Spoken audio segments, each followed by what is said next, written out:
In 15 seconds, 7:30 p.m. BULOVA, Bulova Watts time. See the 17 Jewel.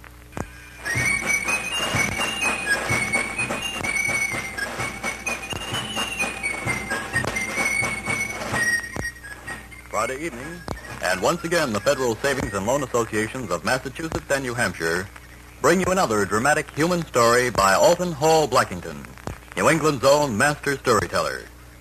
The Federal Savings and Loan Associations bringing you Yankee Yarns are locally managed, federally chartered mutual thrift institutions.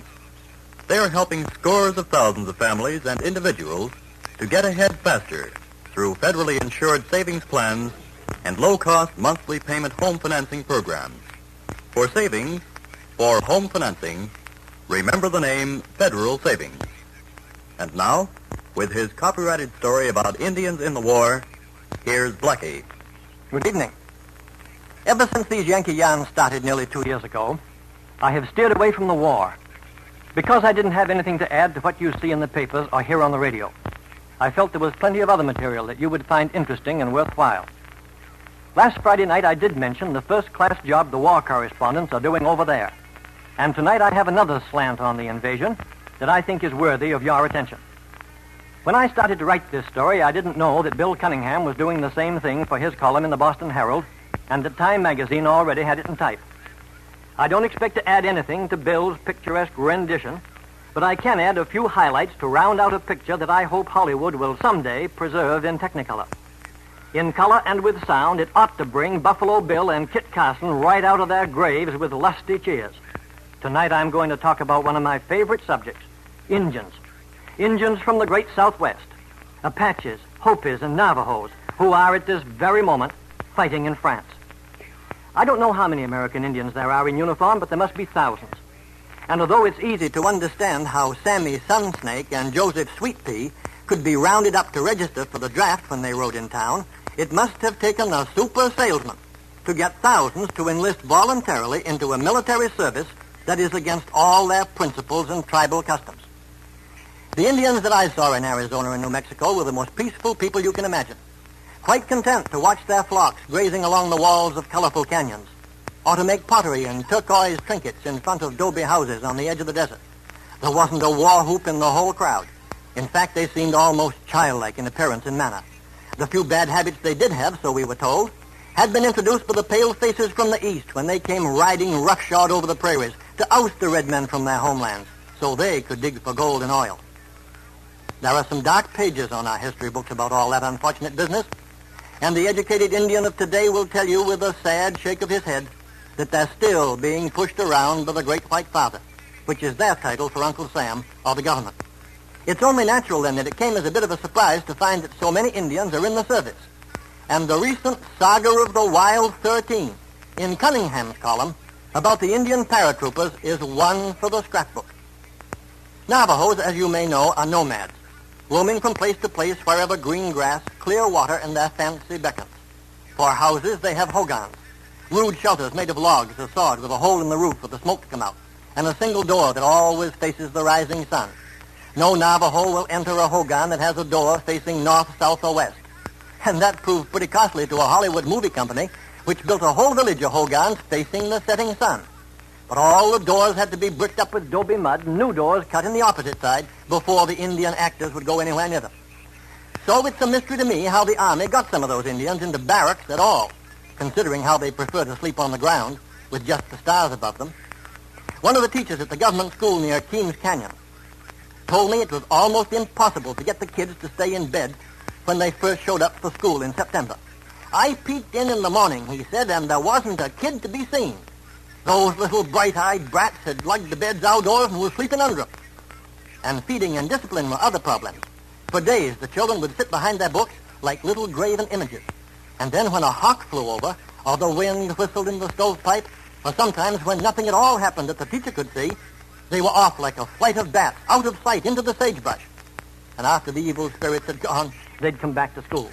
We've about given up trying to feed them what they ought to have, the teacher said wearily.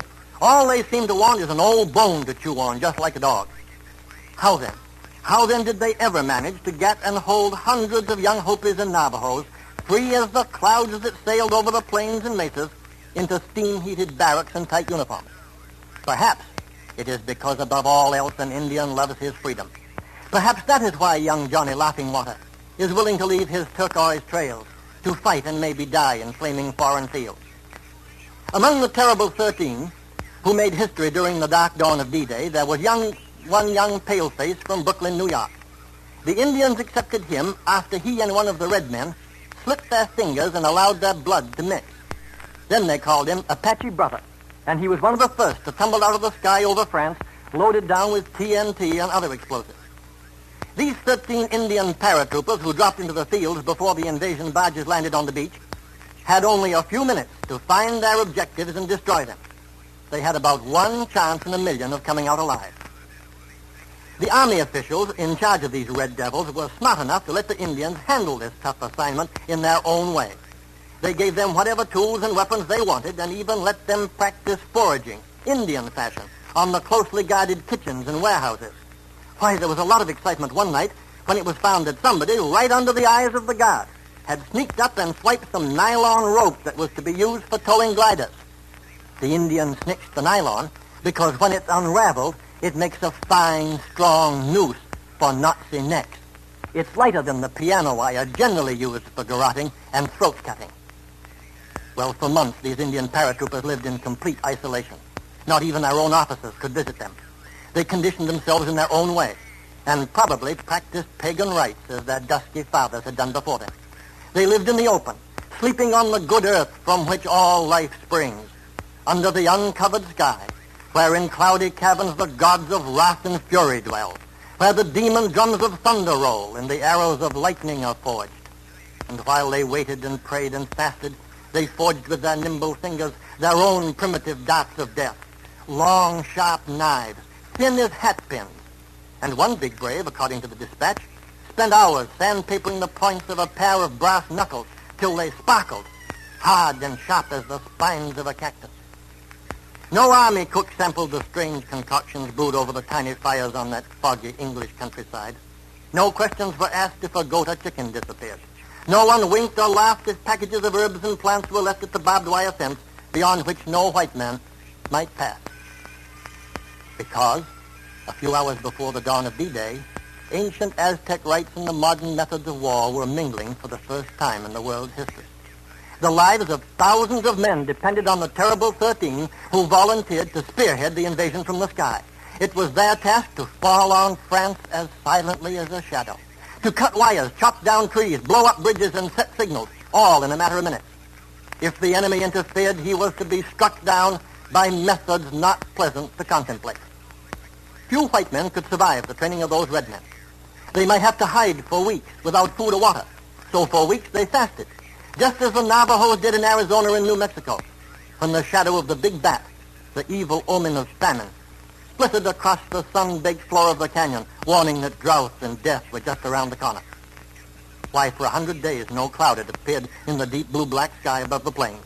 Every green thing, including the corn, crinkled and died, even the fish in the steaming streams. But the hungry Indian lived on, and walking by night came at last to cooler and greener plains, where with hand upstretched to heaven, he gave thanks that he had fasted and gained strength for this ordeal. Fasting, the Indians say, dries up the surplus fat, leaving muscles like steel, but steel has to be tempered, you know. And so, just as the braves of olden days raced along the shimmering sands and scaled the hot, high cliffs 1,000 years before the word commando was coined, the 13 Indian paratroopers practiced running and jumping with back-breaking loads to find out just how many spades and picks and shovels and guns they could deliver on D-Day. Instead of bows and arrows, they carried carbines and cartridges, fuse caps and flares, pistols with silencers, and razor-sharp machetes, charges of TNT and hand grenades. And a week before invasion time, they moved up close to the 9th Air Force Field and were assigned their parachutes, big, silky 24-footers, guaranteed to hold up 280 pounds. The Indians grinned, knowing full well that when loaded, they weighed close to 350 pounds apiece. When the officers told them to lighten their load for safety's sake, you know what they did? They wiped off some war paint and clipped off a little hair. Time magazine says that everybody at the airfield knew the Indians were coming long before they showed up. And this reminds me of a blistering hot day when I was in Arizona looking for Navajos. The wind changed, and we knew we were on the right track. This is no sly poke at those brave, primitive people who don't bother to bathe.